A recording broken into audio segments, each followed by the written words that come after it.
Good morning, friends. I am in the seed house and I'm going to up pot some things today using my 2-inch soil blocks, and I thought I would let you see what that looks like, if it might be helpful or not. I've had good luck with the 2-inch, going from the 3/4 inch soil block up to the 2-inch, and I've gotten a lot of good growth, as you can see back here, and we'll look at that in a little bit on these are a lot of snapdragons growing in the 2-inch soil block.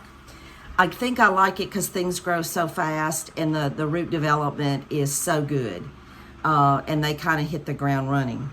So I do have my 2-inch soil blocker. It already has the little dibbler or nipple things in here, which you can take those off if you don't need that. But today I'm going to need it because the 3/4 inch blocks fit right in that indention. So I want to show you my mix, what it looks like, and do one with you. And then I'll show you how I pot things up. Let me turn this down a little bit. Okay. As you can see, I've just got a plastic tub I use to mix my soil in.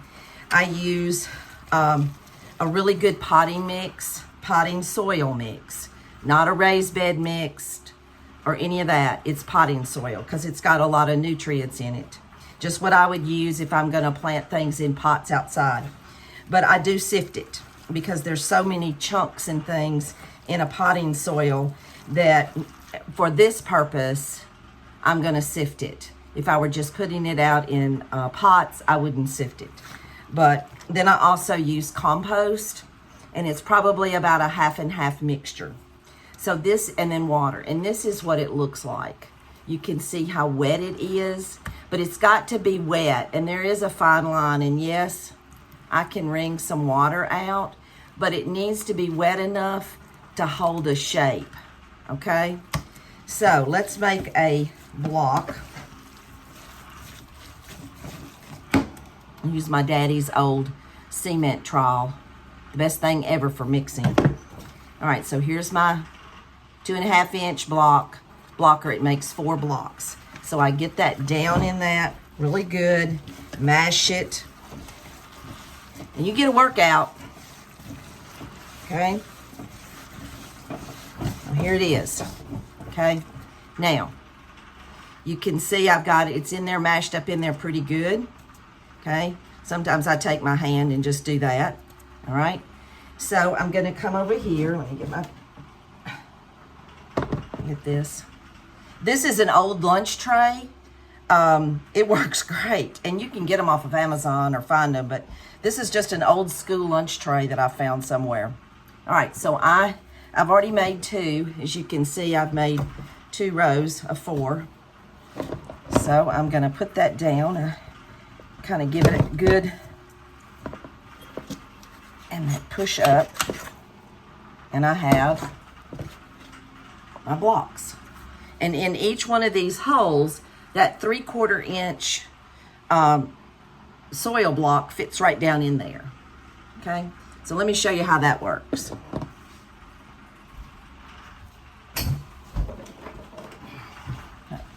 What I'm going to pot up today, this is sweet basil that's been growing, let's see here, since 3/18.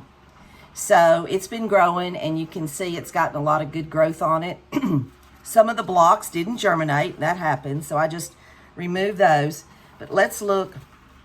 I take this little dibbler thing that I have.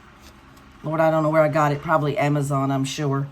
But you can see that root growth. Can you see that? Hope you can. Okay. Good root growth down here. That's what I like.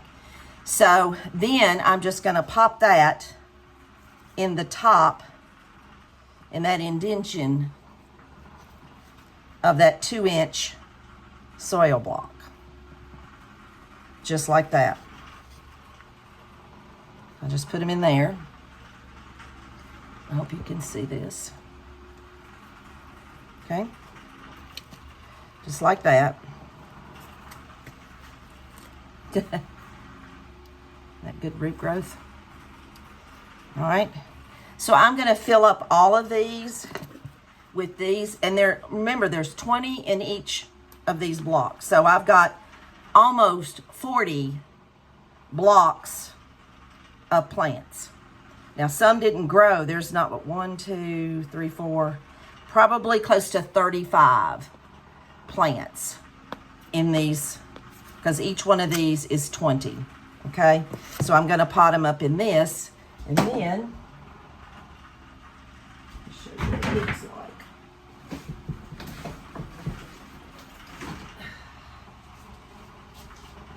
In a few weeks, this is what they're going to look like. These are, you can see the root growth, okay? See how tall they are?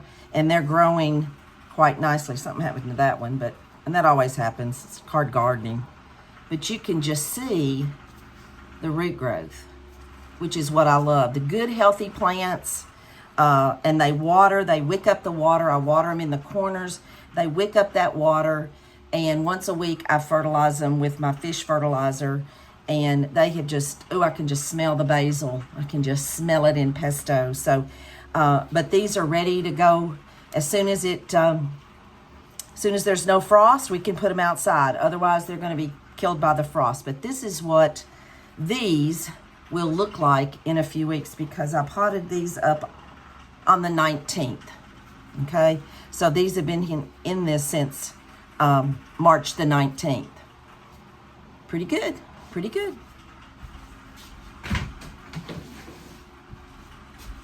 Okay, so I will continue doing these till I get them all filled.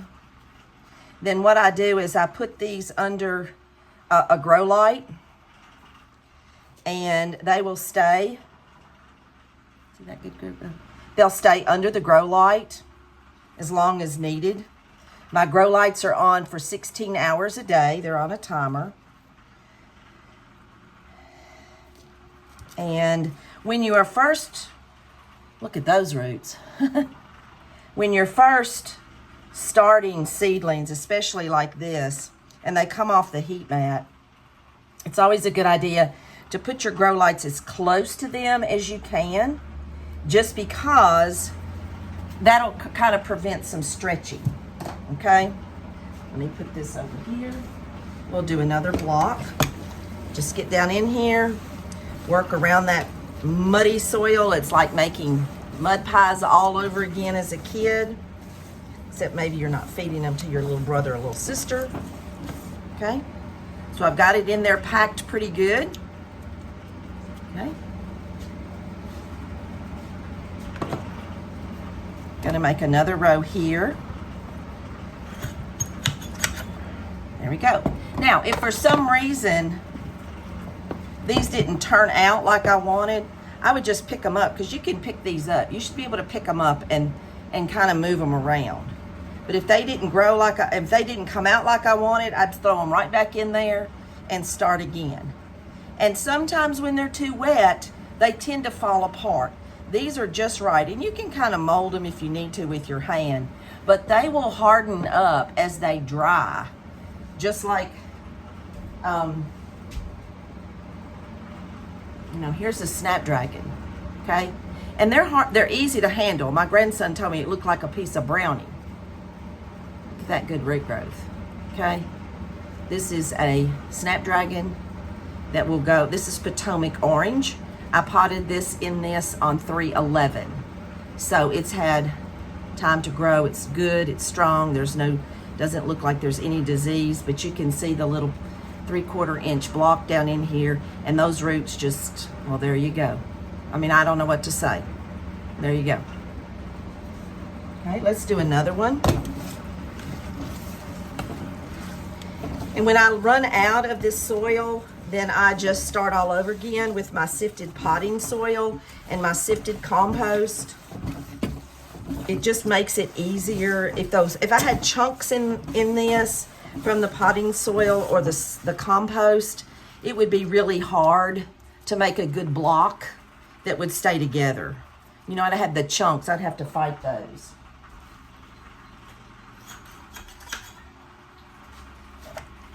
Okay.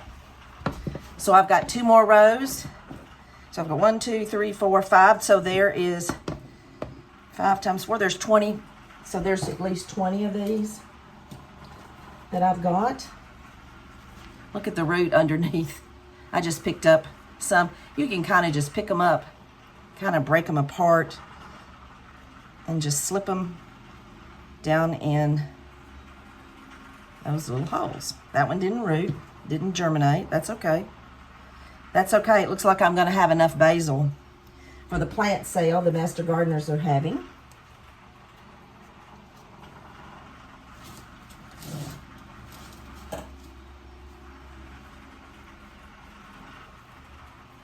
And I always label everything. So I label when I up-potted. If the weather turns out nice, sometimes I put things outside to kind of get hardened off, I call it, kind of get used to that. Although I have an oscillating fan that's going in here that moves the air around in here. Right now the temperature is 75 and the humidity is 74%. So those are pretty good growing conditions. So here is a whole tray of sweet basil that has been up-potted into the 2-inch soil blocks. So I hope you're having a good day. If you have any questions, just leave a comment. Thanks for watching.